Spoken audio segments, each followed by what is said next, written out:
Let us now look at the effect of polarization on an insulator and what it does to the electric field inside the insulator. Another name for insulator is dielectric, and we are going to focus on polar dielectrics. What are polar dielectrics? Well, they're made up of dipoles, and these dipoles are now in random orientation. If I now bring a positive charge and I keep it here, it's going to produce an electric field here. It's going to produce an electric field smaller than this, and it's going to produce an electric field there even smaller. As the distance increases, the electric field reduces. Now, what will be the effect of this electric field on these dipoles? Well, electric fields produce torque on dipoles. They're going to turn the dipoles such that the dipoles are oriented in the electric field direction. Now, notice there is a nice charge separation, minus, plus, but notice that that minus is very close to this plus. You can think of this as cancelling out, right? All these inner plus minuses cancel out, and we can concentrate only on the minus here and the plus there. So the alignment of dipoles creates an effective macro level charge separation. The dipole is an atomic level charge separation, but now because they are aligned, you can say that there is a minus here, all this cancels out, and there is a plus there. So you can see that better once I hide this. So you can see that there is a nice minus here and a nice plus there. These are called bound surface charges. So because the dipoles are now aligned in the electric field direction, you end up with a minus here and a plus there, right? That is the net effect of the dipoles getting aligned. Okay, now because I have a minus here and a plus there, what will they do? Well, they will put electric fields, right? So the plus is going to put an electric field like this, it's going to put an electric field here like this, in that direction outside. Similarly, the minus charge is going to put an electric field this way, it's going to put an electric field like this, and it's going to put an electric field in this direction. Minus puts an electric field that points towards the charge. Plus puts an electric field pointing away from the charge. Okay. Now if you notice these two, the minus is bigger than the plus electric field. Why? Well, minus is closer. So the net of these two is going to be a small effect in that direction. They cancel out, but not fully. So it's going to be a net in that direction, which adds to this. And so the superposed result is that the electric field near has become slightly larger, very small effect. Similarly, if you look at these two, E plus is bigger than E minus. So the net is going to be that way. It's going to add to E far. And so E far becomes slightly larger. But if you look at the inside, E plus and E minus, they're pointing in the same direction. They're going to add up and they're going to cancel out E in. Are they going to cancel it out fully? No, but they're going to reduce E in significantly. Why are they not cancelling out fully like in a conductor? Because this electric field will exert a force on electrons. Electrons will feel a force that way. But remember that this is an insulator, a dielectric. So the electrons cannot move around. It's not a conductor. In a conductor, electron feels a force, it can move. Whereas here it cannot move. So the electron feels the force in this direction but has to stay there.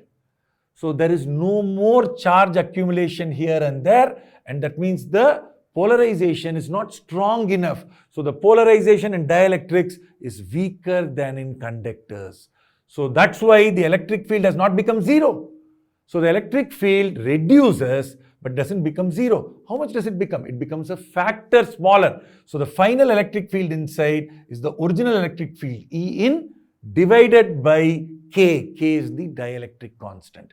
So that's how we get this formula. So we know that the net electric field inside a dielectric reduces by a factor of K. Now you know why. Electric field in a medium is electric field in vacuum by K. Why does that reduce by a factor K? K is greater than 1. So when you do by K, it means you're talking about an electric field that is smaller.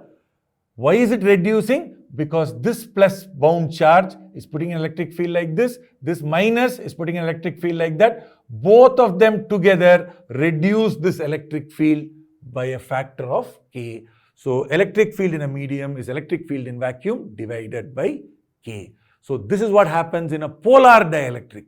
So what happens in a non-polar dielectric? Let us take a look. Let us now try to understand polarization in non-polar dielectrics. So non-polar dielectrics don't have a permanent dipole. So the electron cloud the center is basically coinciding with the nucleus. So every atom is non-polar. Basically, that means the plus and minuses, they coincide. So suppose I bring a positive charge here. This charge is going to produce an electric field here, electric field like that inside, and electric field further away there. Okay. Now, because of this electric field is going to pull on all the electrons, and it is going to pull the electron clouds in this direction, and so you will end up with a charge separation inside each atom. I have shown it like a big charge separation. It's going to be tiny.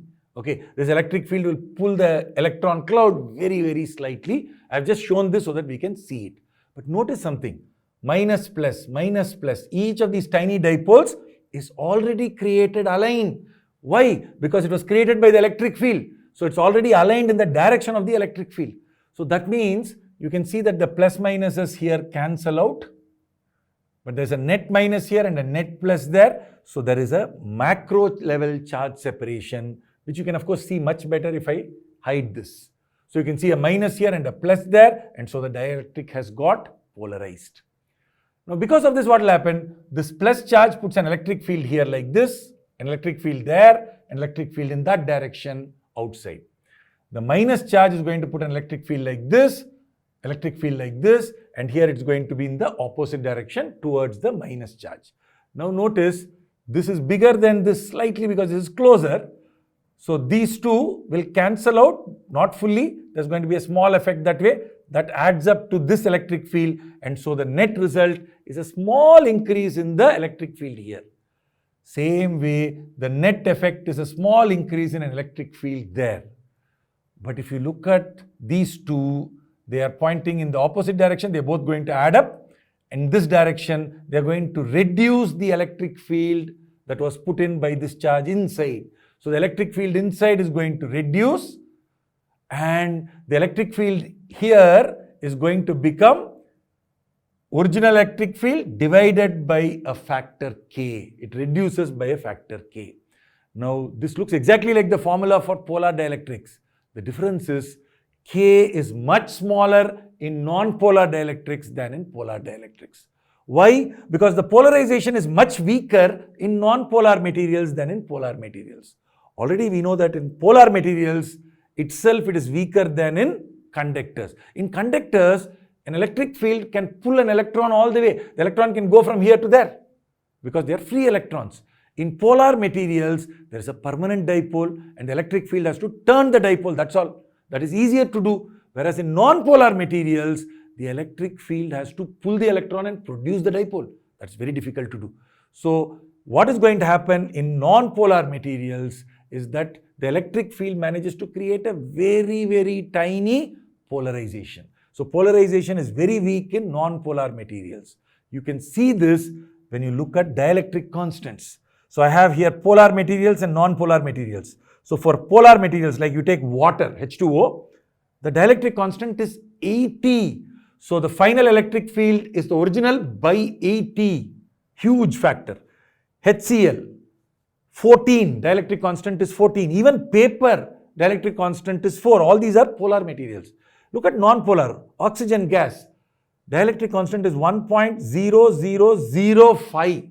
That means original electric field divided by 1.0005. You may have actually not even divided, right? You can say that the original electric field is the same as the final. Well, it's reduced by a tiny factor, but a very tiny factor. Ammonia 1.006, carbon dioxide 1.0009. So you can see for non-polar materials, K is nearly 1.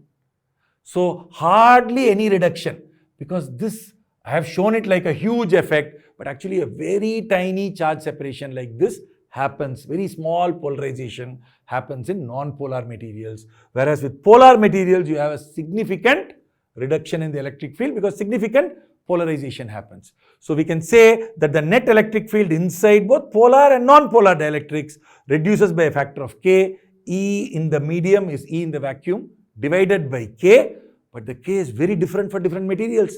For non-polar materials, it's almost 1, so hardly any reduction. Whereas for polar materials, it's significant, from 4 for paper to 80 for water. Significant drop in the electric field. But if you take conductors, the polarization is so strong that the electric field inside becomes zero. So if you think about K for a conductor, you think of K as being infinity for a conductor. Well, you don't usually use that as an idea. You say that the electric field inside a conductor becomes zero because there's a huge amount of polarization that happens in a conductor. Whereas in polar materials, there is a significant reduction in the, right, you can see a big K, so significant reduction in the electric field inside. Whereas for non-polar materials, the K is nearly 1. And so you get some decrease, but not any significant decrease, because in non-polar materials, the atomic level dipoles are being created by the electric field, and that's a very, very small effect.